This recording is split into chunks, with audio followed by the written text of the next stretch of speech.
Puji Tuhan, bersyukurlah kita ada seperti saat ini karena kemurahan Tuhan. Tuhan Yesus berfirman, yang berbahagia ialah mereka yang mendengarkan firman Allah dan yang memeliharanya. Yang mendengarkan firman Allah dan yang memeliharanya. Pemazmur mengatakan, dia seperti pohon yang ditanam di tepi aliran air, yang menghasilkan buah pada musimnya dan tidak akan layu daunnya, apa saja yang diperbuatnya berhasil. Untuk itu berkat sudah disediakan Tuhan. Sudah disediakan Tuhan, saudara-saudara. Tinggal mengambilnya. Mengambil berkat Tuhan hanya dengan mendengarkan, memelihara, mengimani, mempercayai, dan melakukan firman Tuhan. Sebentar lagi kita akan mendengarkan firman Tuhan. Sebelum kita mendengarkan firman Tuhan, marilah kita berdoa kepada Tuhan. Bapa kami dalam surga, di dalam nama Tuhan Yesus Kristus kami datang kepada Tuhan. Kami mengucapkan syukur kepada Tuhan pada saat ini. Karena Tuhan sudah memberikan kesempatan lagi untuk mendengarkan firman Tuhan. Kami tahu Tuhan, kalau kami mendengarkan firman Tuhan dengan sungguh-sungguh, dan firman itu kami simpan, kemudian kami imani dan kami lakukan Tuhan, maka akan terjadi hal-hal yang luar biasa. Apa saja yang kami inginkan, kami minta kepada Tuhan. Tuhan kabulkan semua, asal semuanya itu sesuai dengan firman Tuhan. Berkati saudara-saudara kami yang ikut juga mendengarkan firman Tuhan. Jangan ikut tinggalkan Tuhan semua masalah yang dihadapi, karena dia yakin, percaya kepada firman Tuhan dan melakukan, maka semuanya boleh terjadi dan apa yang dia mohonkan berhasil. Terima kasih. Dalam nama Tuhan Yesus Kristus kami berdoa. Amin. Saudara-saudara, pembacaan teks firman Tuhan pada saat ini adalah di dalam 1 Petrus 1 ayat 1 sampai 2. Dari Petrus, Rasul Yesus Kristus, kepada orang-orang pendatang yang tersebar di Pontus, Galatia, Kapadokia, Asia Kecil, dan Britania, yaitu orang-orang yang dipilih sesuai dengan rencana Allah, Bapa kita, yang dikuduskan oleh Roh supaya taat kepada Yesus Kristus dan menerima percikan darahnya. Kiranya kasih karunia dan damai sejahtera makin melimpah atas kamu. Dalam ayat 2, Petrus mengatakan bahwa orang-orang beriman yang tersebar di Pontus, di Galatia, Kapadokia, Asia Kecil, dan Britania agar kudus dan taat kepada Yesus Kristus.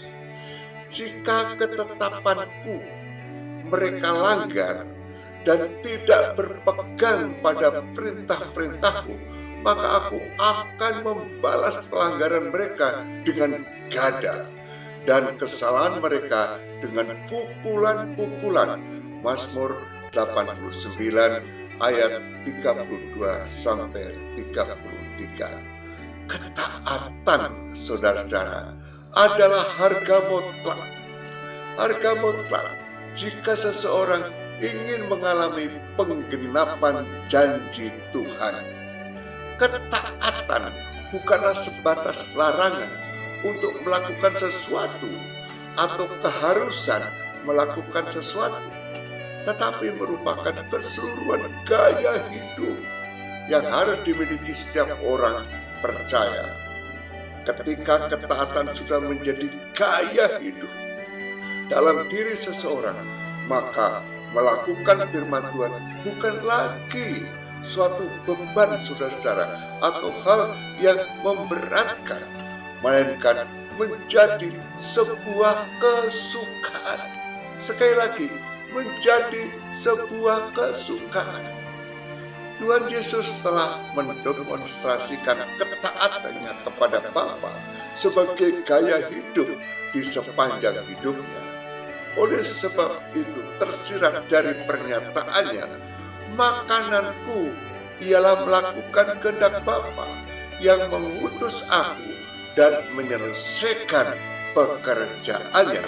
Yohanes 4 ayat 34. Jadi orang beriman harus taat seperti Yesus sangat taat kepada Bapa. Ketaatan Yesus menjadi teladan bagi orang-orang beriman. Ketaatan merupakan harga mutlak bagi orang beriman dan merupakan teladan yang harus diikuti oleh orang beriman meskipun menderita penderitaan yang amat sangat, meskipun tidak ada kesalahan sama sekali. Untuk itulah ikuti teladan Yesus dalam penderitaan meskipun tidak bersalah, benar dan luhur. Judul firman Tuhan saat ini adalah mengikuti jejak-jejak Yesus. Mengikuti jejak-jejak Yesus. Mengapa kita harus mengikuti jejak-jejak Yesus?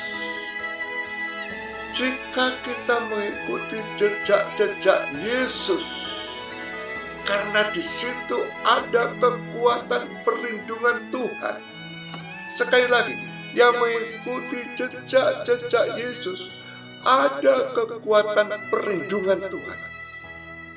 Saudara, baru mengikuti jejaknya saja, sudah ada kekuatan perlindungan Tuhan. Sebab Tuhan ialah tempat perlindunganmu yang maha tinggi, telah kau buat tempat perteduhanmu. Mazmur 91 ayat yang ke-9. Mazmur 91 menyebutkan bahwa Tuhanlah yang menjadi satu-satunya tempat perlindungan kita, dan di dalam Dia kita aman, saudara-saudara. Untuk mendapatkan perlindungan Tuhan, hal pertama yang harus kita lakukan adalah menjadikan Tuhan sebagai satu-satunya pusat perlindungan kita. Roma 8 ayat 31 mengatakan, jika Tuhan ada di pihak kita, tidak ada yang dapat melawan kita.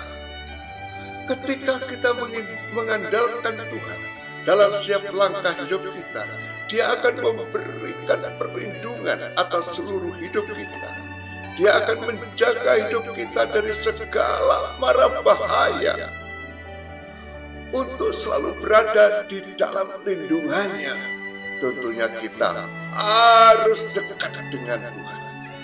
Sebab dalam Mazmur 91 ayat 1 dan 2 mengatakan, orang yang duduk dalam lindungan yang maha tinggi dan bermalaman dalam naungan yang maha kuasa akan berkata kepada Tuhan, tempat perlindunganku dan kuku pertahananku, Allahku yang ku percayai. Oleh karena mendekatlah senantiasa kepada Tuhan, sebab Dia adalah kota benteng kita. Saat ini kita sedang berada di dalam gereja virtual Gabriel. Mengapa kita harus mengikuti jejak-jejak Yesus? Jika kita mengikuti jejak-jejak Yesus, ada kepastian pemeliharaan Allah setiap hari. Jadi kalau kita ingin dipelihara setiap hari, ikuti jejak-jejaknya Yesus. Apa yang dimaksud dengan pemeliharaan Allah? Banyak orang Kristen berpendapat bahwa pemeliharaan Allah dikaitkan dengan berkat dan kebahagiaan. Namun Yohanes dan pemazmur memberi pandangan lain tentang pemeliharaan Allah. Kekuatan Allah yang Maha Kuasa, yang hadir di segala tempat. Yohanes 5 ayat 17. Itulah saudara-saudara yang dimaksud dengan pemeliharaan Allah. Pemeliharaan Allah adalah dengannya dia memelihara langit dan bumi dengan semua makhluk seakan-akan dengan tangannya sendiri dan memerintahkannya. Mazmur 104 ayat 30. Pemeliharaan Allah itu saudara-saudara yaitu masa kelimpahan dan kekurangan, makanan dan minuman, sehat dan sakit. Kita berkelimpahan saudara-saudara sekalian. Berkelimpahan makanan, berkelimpahan minuman, dan berkelimpahan sehat dan tidak sakit. Yohanes 9 ayat 3. Saudara-saudara, yang dimaksud dengan pemeliharaan Allah adalah di mana kita mempunyai Tuhan dalam keadaan kaya dan miskin, kekayaan dan kemiskinan. Dan segala hal tidak menimpa kita secara kebetulan, tetapi datang dari tangan Bapa saja. Matius 10 ayat yang ke-29. Itulah yang dimaksud dengan pemeliharaan Allah. Jadi, pemeliharaan Allah yang dimaksud adalah berbicara tentang kuasa dan otoritas Allah dalam segala sesuatu dan kondisi. Pemeliharaan dalam segala sesuatu artinya tidak ada satupun yang terlepas dari perhatian dan pemeliharaan Allah, karena Dia adalah Allah yang memenuhi segala sesuatu. Pemeliharaan Allah dalam segala kondisi berarti kondisi yang baik sampai kondisi yang tidak baik menurut manusia. Hal inilah yang pada akhirnya menuntun setiap orang percaya dalam segala kondisi harus terus bergantung kepada Allah. Saat hujan atau kemarau, masa kelimpahan atau kekurangan, saat sehat dan sakit, maupun ketika kaya atau miskin, karena Allah adalah Sang Pemelihara. Saat ini kita masih berada di gereja virtual Gabriel. Mengapa kita harus mengikuti jejak Yesus? Jika kita mengikuti jejak Yesus, saudara-saudara, ada kehidupan yang memuaskan. Banyak orang sekarang ini hidupnya tidak pernah puas. Tidak ada damai. Tapi kalau kita mengikuti jejak Yesus, ada kehidupan yang memuaskan. Saudara, memang hidup tidak akan pernah melampaui kepuasan jika kita tidak menempatkan Allah sepenuhnya dalam kehidupan kita dan tidak memahami kehidupan kita yang sungguh-sungguh di hadapan Allah.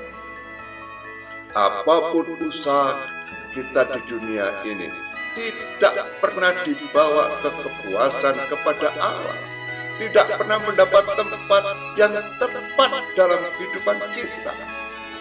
Seorang ilmuwan pernah berkata, dalam hati manusia memang banyak ruang, dan setiap ruang yang bisa dipenuhi oleh berbagai hal yang ada di dunia ini, seperti kekayaan, kedudukan, kehormatan, dan lain sebagainya, saudara.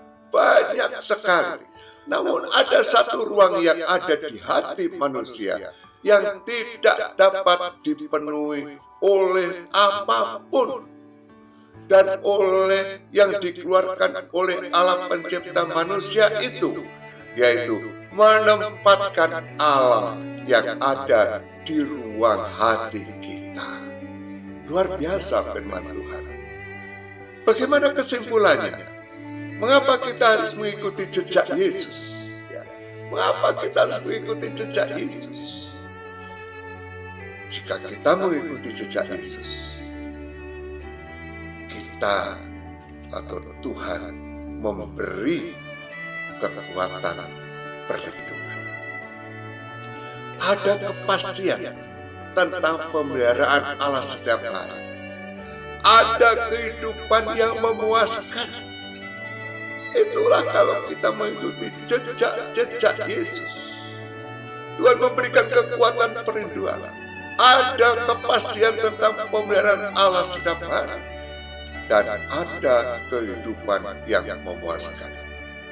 Saudara, tentu ini semuanya kita rindukan. Mari kita berdoa, mohon supaya dalam mengikuti jejak-jejak Yesus, kita mendapat berkat yang luar biasa dari Tuhan. Bapa kami dalam surga, di dalam nama Tuhan Yesus Kristus, kami mengucapkan syukur dan terima kasih. Kami sudah mendengarkan firman Tuhan. Ketika kami mengikuti jejak-jejak Yesus, maka Tuhan memberikan kekuatan perlindungan, memberikan kepastian tentang pemeliharaan Allah setiap hari, dan kehidupan yang memuaskan. Inilah yang menjadi keinginan kami, Tuhan, orang-orang percaya. Berkati, tanamkan firman ini di dalam hati kami. Pelihara firman ini, dan kami yakini akan kami lakukan sehingga kami mendapat berkat-berkat yang luar biasa. Berkati saudara-saudara kami yang mendengarkan firman ini. Terima kasih Tuhan, dalam nama Tuhan Yesus Kristus. Amin. Saudara, melalui gereja virtual Gabriel, Tuhan Yesus Kristus memberkati kita yang dengan yakin mendengarkan dan melakukan firman-Nya dengan sungguh-sungguh, dengan keyakinan, dengan iman. Berkat Tuhan melimpah kepada kita semua. Yang sakit akan disembuhkan oleh Tuhan, yang lemah akan dikuatkan, yang kekurangan saat ini Tuhan akan cukupkan. Amin.